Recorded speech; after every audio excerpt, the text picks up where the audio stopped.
Good morning, friends.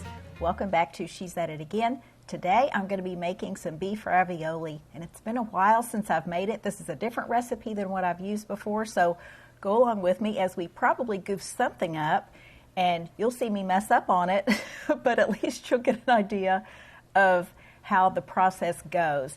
Now, I already have my ingredients measured out. You can see my egg yolks right there, my flour, my whole eggs, and we're just going to beat these up, and then we're going to let it rest for a while. My doggies are at the groomers, and the house is so quiet, so I almost don't know what to do with myself. So go with us as we make some beef ravioli. We'll do something with it later, but for now we're going to make the ravioli. So go with us. All right, so I have my stand mixer here. If you have a food processor and you don't have a stand mixer, feel free to use that. I really don't necessarily see the difference in the two, but there might be one because most people are talking about using their stand mixer or mixing it by hand whenever I see a recipe, something that's more authentic, not just, Sally at the dairy bar making raviolis. All right, first thing we want to do is add our 2 1/4 cups of all-purpose flour. Again, this is organic flour. This is not enriched because it doesn't have to be enriched because nothing's been taken out of it. It's just ground wheat flour.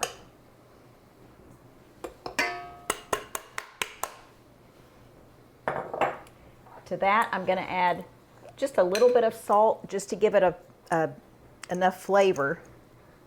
I'd say close to 1/4 teaspoon.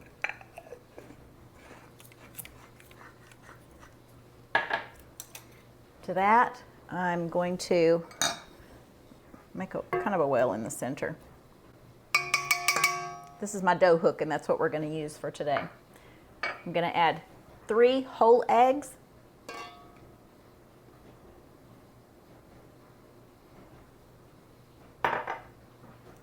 and 6 egg yolks. Now, I was commissioned by a friend the other day. She has an event to cater this weekend.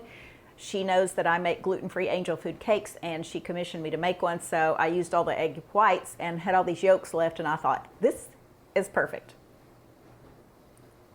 So, no wasted anything there. So 3 whole eggs, 6 egg yolks. And we'll add a little bit of water to it as we go along if it looks like it needs some. I'm going to get a rubber scraper because I just don't like for there anything to be left in there. There was one egg yolk that was broken, so they weren't just sliding out super easily. Now we're good. All right, we'll put our dough hook on.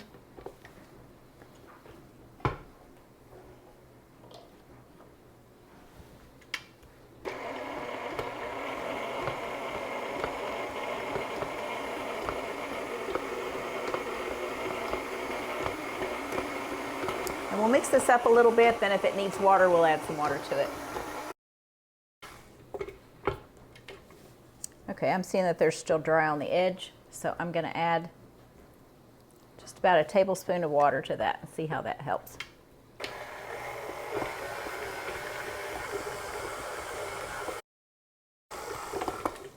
Okay, the idea is you want the dough to cling together like this, but I still have a few bits in the bottom, so I think I'm just going to hand knead this for a bit and see if I can get it all to cling together.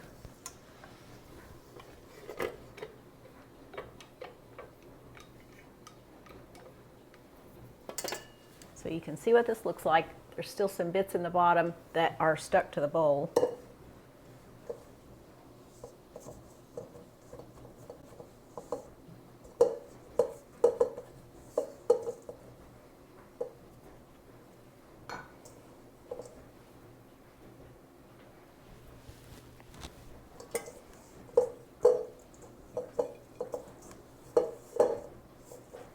It's still just sticky enough to where it's allowing those pieces to cling to it, so that's a good thing.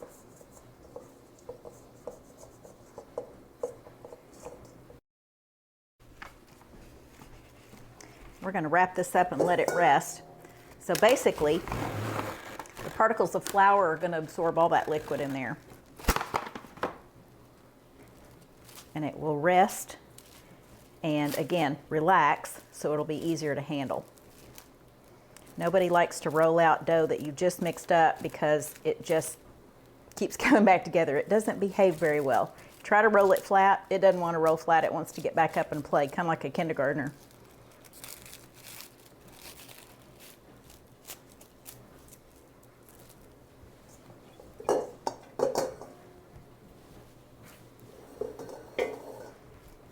Okay, I'm guessing you can see this, yeah.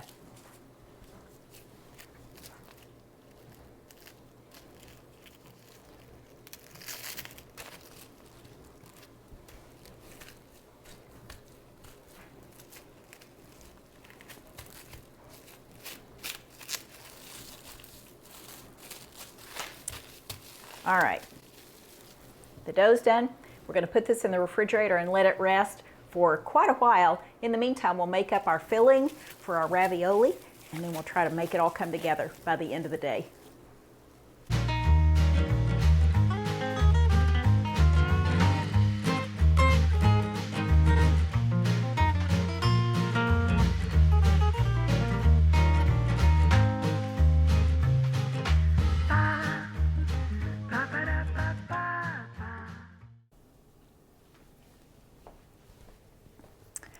Continuing on with our ravioli, we're going to make our filling mixture now.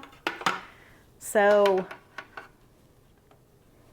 I debated on what kind of meat to use for this. Not that I had an issue with beef, pork, or chicken, but I wanted to use beef because I'm going to make a beef ravioli dish later on. That's what we're making these for.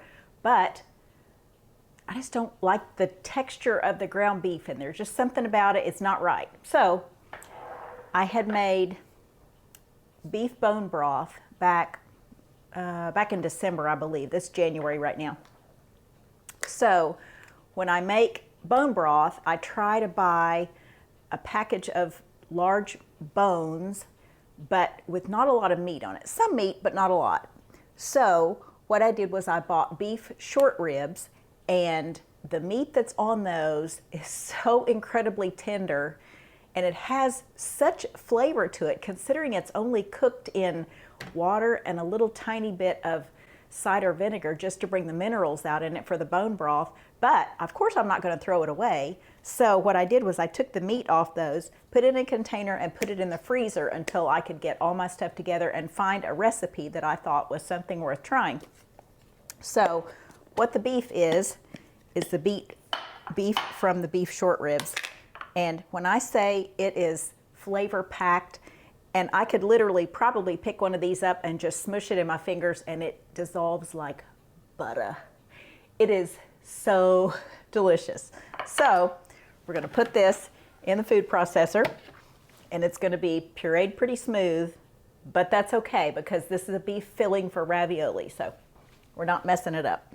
But I just wanted to let you know where the beef came from. It's not like I just cooked a pound of ground beef. Now this would probably be about a pound of cooked beef. So whatever you have, if you have a leftover roast that you're thinking, nobody's going to eat this, I don't want beef anymore, I'm tired of making tortillas or whatever that you're using the leftovers for, save that beef, put it in a container, stick it in the freezer, and then get all your stuff together to make ravioli if this turns out right. And you too can have beef ravioli made with something that you got some benefit out of the whole thing. Okay, to that I'm going to add about 2 cups of shredded Parmesan. Now I just shredded this a while ago. Actually, I think I need to puree this beef first. I broke the little latch on the back of my Cuisinart here a while back, so it's frustrating having to hold the lid down, but that's okay today. We'll make do. Okay, this looks like potting soil. Actually, it looks like peat moss is what it looks like in there, so that's kind of funny. All right, we're going to put in our Parmesan cheese. Like I said, this is 2 cups of shredded. It can't be 2 or 3 ounces. It just gets so big when you shred it with the microplane zester. Okay, I'm going to try to pulse this and mix it together after each addition, just so it doesn't have a lump of something in it that's missing everywhere else.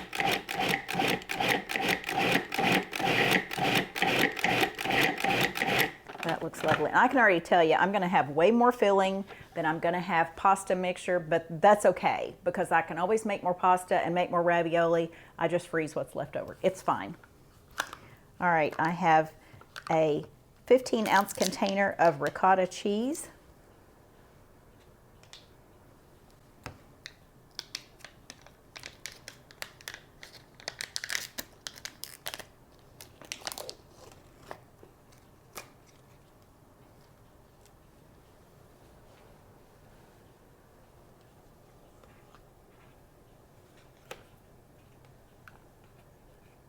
I think the ricotta is going to give it that creaminess that we need, but the Parmesan is going to give it a lot of flavor too.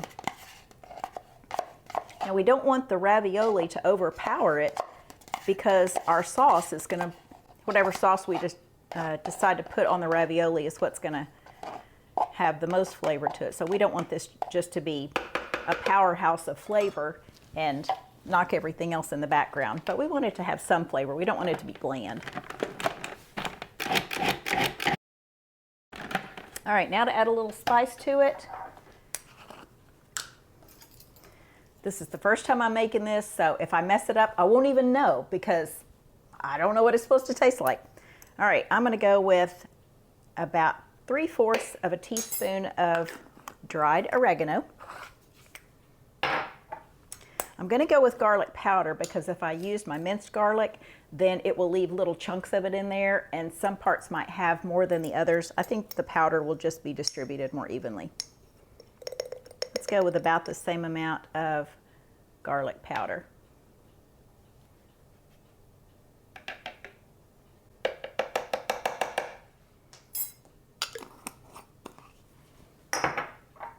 And this is basil that I grew this past summer.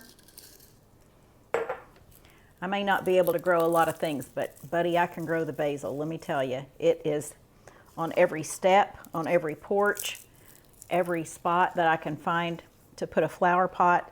It grows prolifically in my backyard. It's crazy. And some people come to my yard and they say, oh, I just can't grow basil. And I'm thinking, what is wrong with you? If I can grow it, anybody can grow it. Anybody. Probably by accident you could grow it.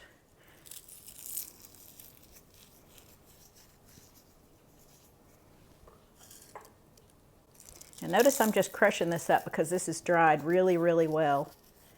And I don't even use my dehydrator to dry this. I just leave it laying out on a towel with a covering on it to keep dust from getting on it. And it dries really pretty.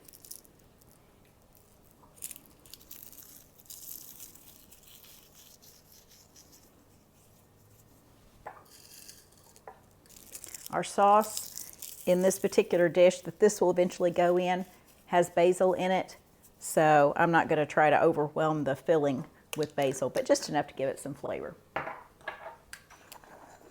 All right, then we'll top it off with salt because meat without salt just doesn't have as much flavor. This is only about a half teaspoon of salt. And this is just pink Himalayan salt. All right. Let's get this pureed up. Okay, this smells so good already. Oh, that's crazy. Okay, the person that did the Pinterest, sorry, where I got this recipe, she said, you'll know it's pureed right when it looks like cat food. And let me tell you, it looks like cat food. I don't have a cat, but I know what cat food looks like. This looks like cat food. All right, we're going to take this and put it in a different container because I don't want to roll out my pasta yet. That's pretty cool. That's going to make some great ravioli, I have a feeling. Okay, I have to tell you this. I got a ravioli maker. And I'm not talking about the pasta machine that rolls out the pasta dough. I have one of those, but I got to show this to you. And I'm not even really sure how it works, but I'm so excited. This is what the box looks like.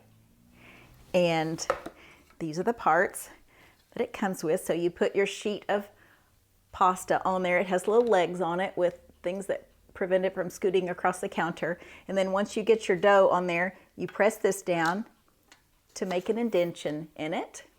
And then you pull it off and then put your filling in there and lay your other sheet of pasta on top of it. You take a rolling pin and roll across it, and these little ridges right here cut out your raviolis. Is that not too fun? So anyway, I was gonna make the ravioli last week, but I had to wait for my ravioli to come in the mail because I ordered it off Amazon. And then I had to take a picture of myself with the ravioli maker and send it to people like my sister that would get as excited as I am.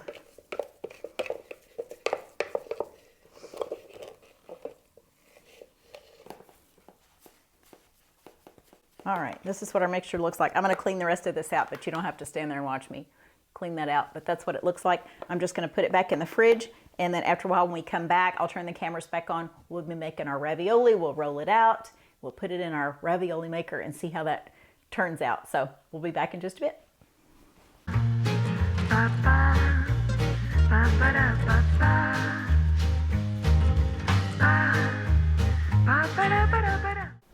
Okay, we are back, and our dough has been chilling, let's see, almost 4 hours. And I think I could have probably gotten away with not adding that last little bit of water to it, but that's fine. You can always just add more flour into it. It seems a bit sticky in some of the spots. I was kind of rolling it out like this when I first took it out, and I was like, oh dear, it's sticking to the cellophane, but that's fine. It should be okay. All right, I'm just going to take part of this at a time because I know all too well you can't put big amounts of dough through the pasta roller.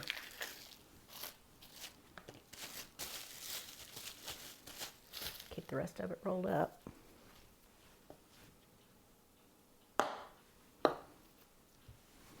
Yeah, that dough feels, yeah, just a little bit too sticky. So learn from my mistakes. Don't add the water to it at the end. The recipe probably knew exactly what they were talking about when they gave you the recommended number of eggs and egg yolks. Okay, now if you don't know what a pasta machine or a pasta roller works like, you're going to put it on the largest number setting. There's a dial here that goes up to 7, all the way back down to 1, of course. And you're going to start with the largest one and just start feeding your pasta through. And basically, you're just going to start rolling it through there simply to get it smooth. So you'll roll one direction, and then you'll fold it, turn it the other direction.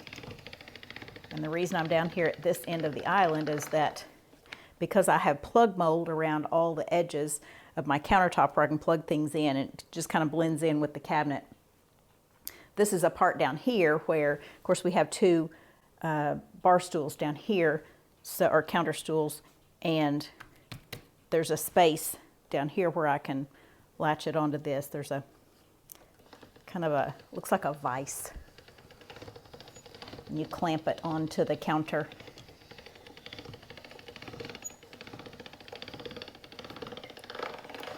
Okay, see, it just kind of shreds it up when you start doing it like this. So the more you run it through here, the smoother it gets. I'll add a little bit more flour to it.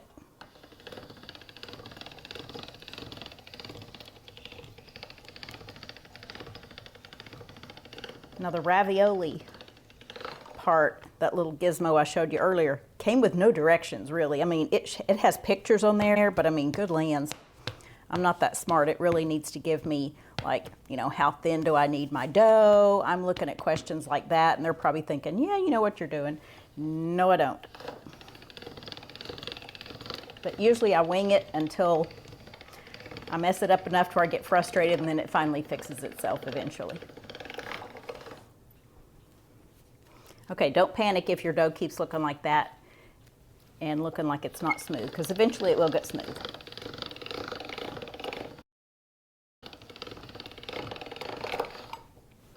Well, I'll say it will. Mine doesn't normally act like this, so this may just be a farce.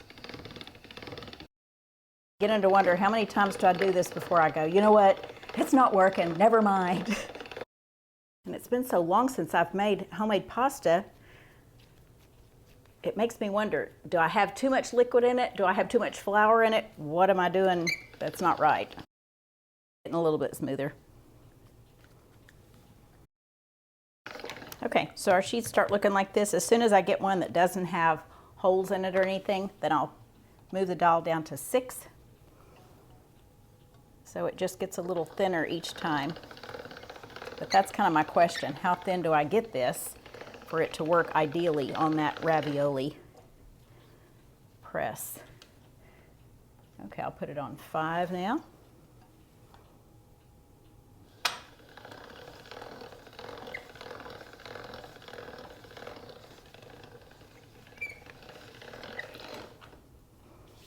That's looking pretty good. I'm going to add just a bit of flour to it. I don't want it to be sticky going through this. You cannot wash the pasta machine in water. They say don't ever put water on it. So you're looking at, I mean, I'm standing over the sink just banging on it with a rigid tool because I want to shake all the dust out of it. I don't want any flour left in it, but that's kind of impossible. All right, I'm going to put it down to 4. And that may be as thin as we go. I'm just not sure.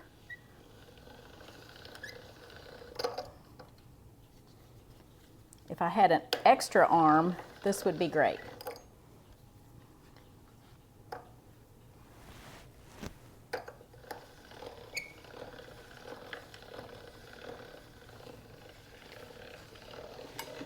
Okay. I think that might be thin enough. All right, so here's what we're going to do. Here is our pasta machine, or our ravioli maker. Get my little pile of flour out of the way. So it says to take the dough, place it over this. I want to make sure I get past this little corner right here that has the little zigzag line on it where it cuts it for you. And I think I have enough to fold over. Yeah, I do. All right, then you take this little press that looks kind of like a little egg carton.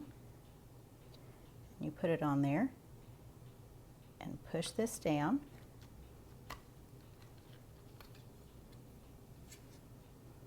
And it didn't poke a hole in it, so we're doing good. Well, I say it didn't, but maybe it didn't. Okay, then we're going to get our filling. And I'm trying to decide what size scoop to use. Y'all, this meat filling smells so good. It really and truly does. My husband came in for a lunch a while ago and I said, smell this. He knows that's just a trick normally, but he gives that, oh, that smells really good. He said, what is it? I said, it's ravioli filling. He looked at it and I know what he was thinking. He knows he's probably thinking it looks like cat food. And it does look like cat food, but it's not. Okay, I have 2 sizes of cookie dough scoop. This one holds close to a tablespoon. This was probably more like 2 teaspoons maybe. I don't know. I'm going to start with the smaller one. I can always put more in the next ones. Yeah, I think that's a good size. I'm just scraping it up against the side of the dish here to make it a flat scoop so they'll all be even. So it's level on the top.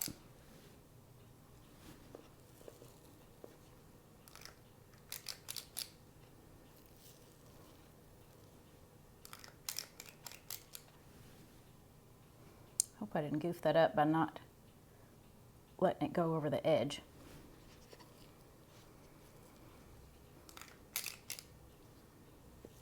Now the nice thing about these ravioli, you can cook these right away.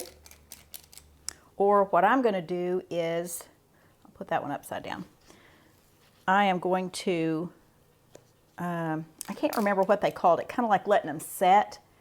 So you form the ravioli and kind of let them dry a bit and set in the refrigerator.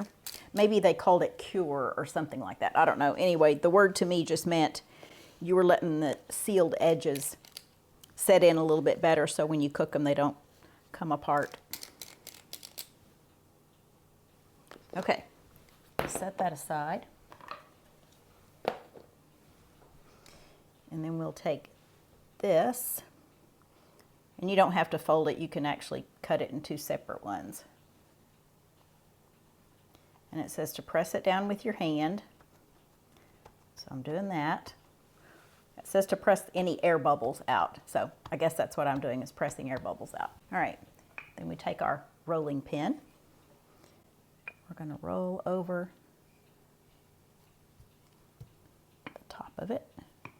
Now they had some of these ravioli makers online. They were around $100. I'm sorry, a large rock has not hit me in the head, and I'm not paying $100 for something I could probably actually make this out of some kitchen gadget or something.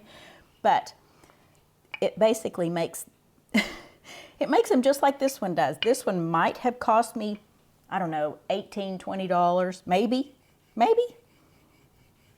But $100, I don't understand what the difference is. But maybe it's just me. Maybe I'm just not smart enough to know.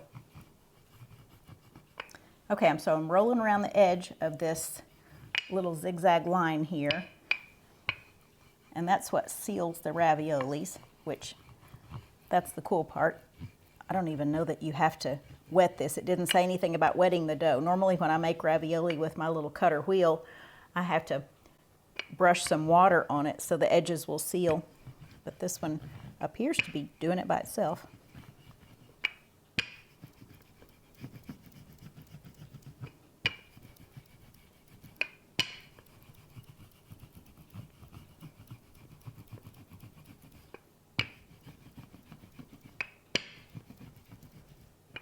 All right, so as long as our dough does not have any holes in it, they should be sealed.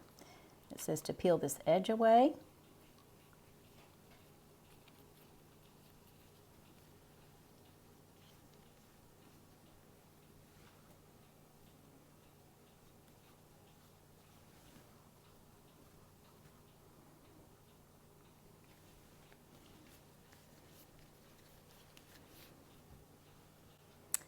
And then I guess you just pop these out. I'm not sure.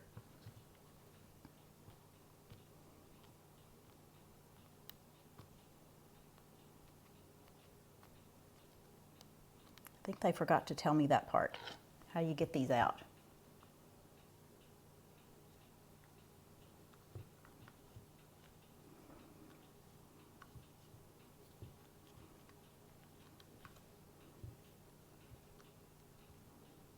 Okay, that's our ravioli. I thought it would look neater and tidier than that, but that's fine. That's going to cook up fine. Okay, I have my parchment paper lined baking sheet over there, and I'll just lay them down on that. Man, I could see where this would be challenging, just getting them back out of this.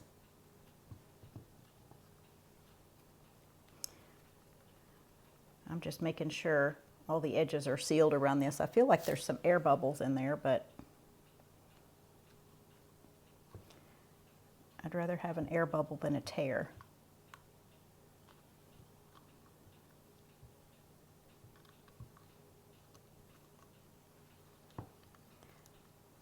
Maybe I shouldn't have pressed down in the center that much. There's that little hole I saw earlier in there. See right there, that little tiny one? Hopefully nothing comes through there.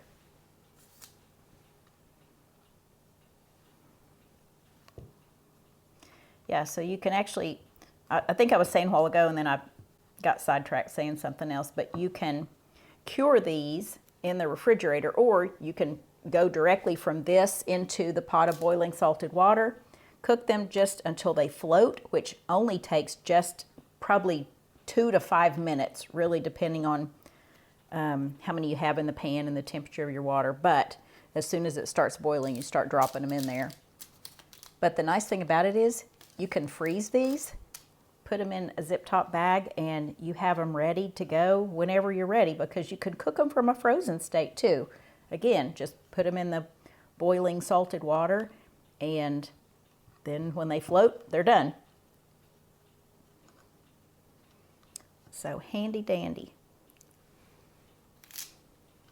I could see where this would be something fun to do with your kids on a day when maybe it's raining or they can't go outside, or just the weather's not perfect outside, or just they want to be with you in the kitchen. Believe it or not, kids actually want to be with you in the kitchen. I know it's hard to fathom, but through all the grunting and complaining and rolling their eyes, they truly do want something valuable to do. So this would be something fun. And it hadn't made too much of a mess yet, but that's not to say that wouldn't be possible.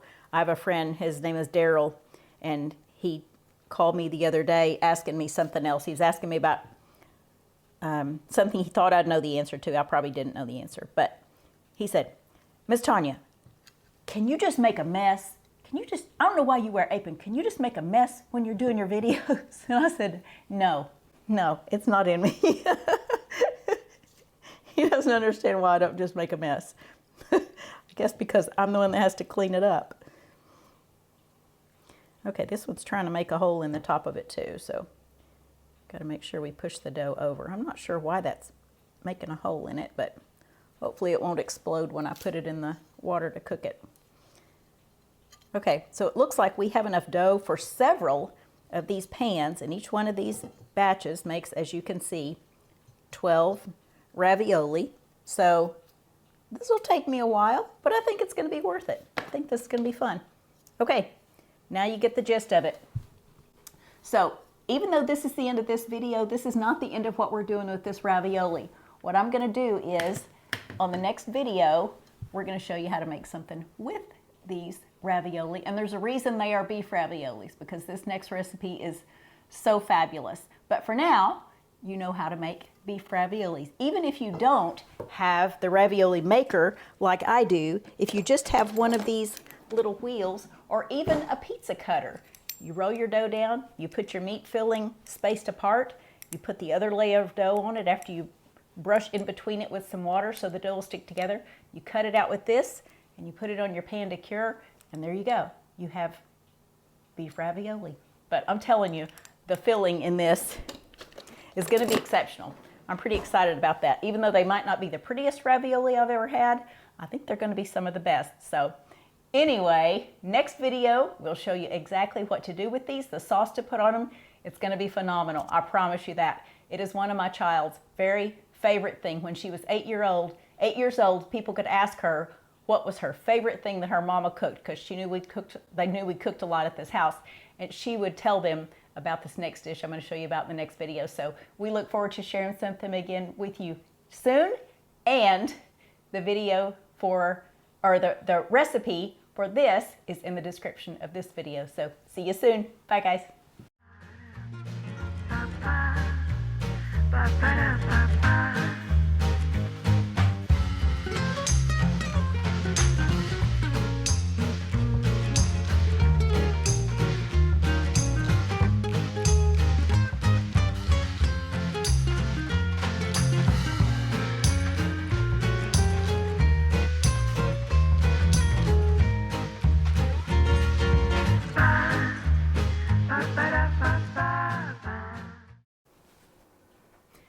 Okay, I just didn't want to leave you hanging thinking, did she learn how to make the ravioli or not?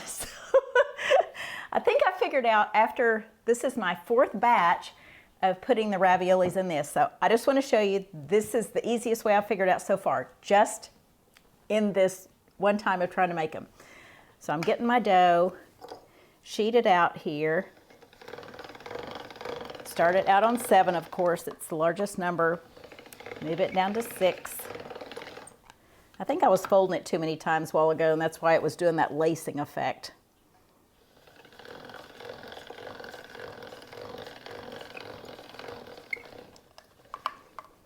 But I'm not doing my ravioli dough just super thin.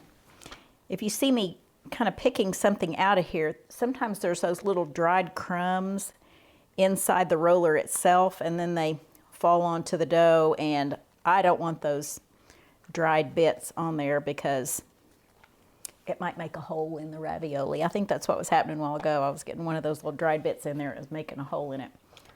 Okay, down to 4 now. You can see how long this is. Like I said, if I just had one more arm, this would be great. I could reach down here and pull this out periodically, but another appendage I just don't have.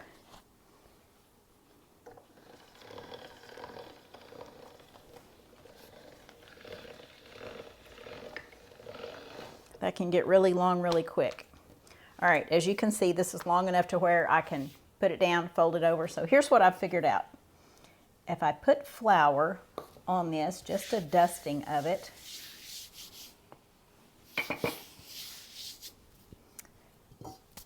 put this ravioli maker here. I'm going to flip this over like that.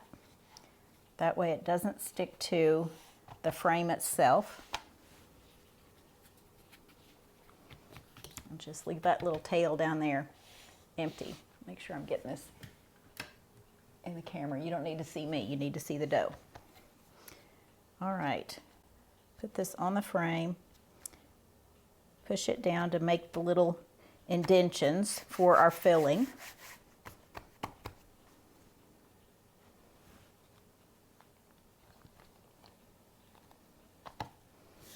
I could probably stand to put some flour on this. I think I did that on the last one,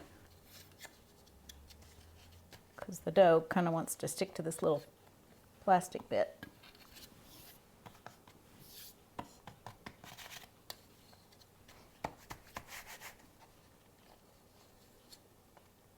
Okay, there we go. That looks good. Now, take our filling over here, and this filling made up enough for, I guarantee you, let's see, this will be 48 raviolis. I probably have enough for at least that many more, if not 2 times that many more. And I've discovered, once I use my dasher on it, and it turns it out, if I put the rounded side down, it helps to make the raviolis flatter too.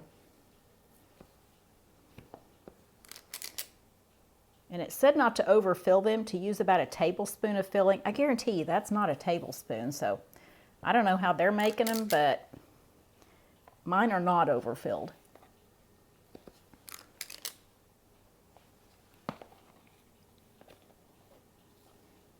So I'm just, in my mind, I'm just racing ahead. And although this is our favorite pasta dish, what we're going to make in the next video, I'm just thinking, oh, I could put some 4 cheese mixture in this. Oh my goodness, that would be really, really good. I could put some cheeses and some pesto in this and do a marinara sauce on top of it, or an Alfredo sauce. That would be so good. Just all these possibilities. I feel like a kid who just got a Lego set of like 1,000,000 pieces. You know, there's so many things to do with it. But in my case, I'm just thinking how many people can enjoy what is going to come from this. Such a simple little gadget here, but just fun stuff. It does make the ravioli a lot quicker, I will say that. All right, now we're going to take our attached piece, fold it over, make sure all the edges are covered. And they're talking about pressing all the air bubbles out. I don't really know how you get those out. I'm not that smart. So we'll just say the air bubbles are extra. All right, so notice I'm going around the edge. I'm not necessarily worried about going in the center and cutting out those lines, and I'll show you why in just a moment. I'm going around the edges. You can hear the rolling pin on that zigzag edge making a sound. All right, now we're going to tear the outside away.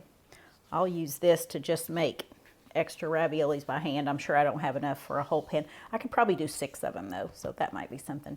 All right, now I flip this over, tap it on the counter, and see, it just falls out. So that was easier than the first time.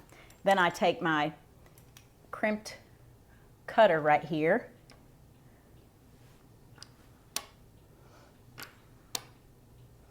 and I cut on those lines, and it's still sealed in between each one, So that's the big concern when you make ravioli, is you want to make sure it's sealed so your filling doesn't come out. And then we just take and put in here with our other raviolis.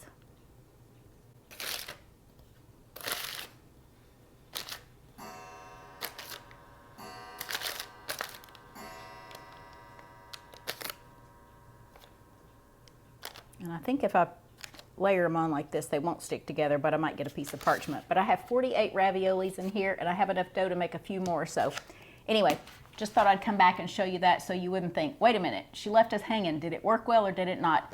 It works well. Yes, it does work well. So anyway, okay, that's the real end of this video now. So thanks for joining us, guys. See you soon.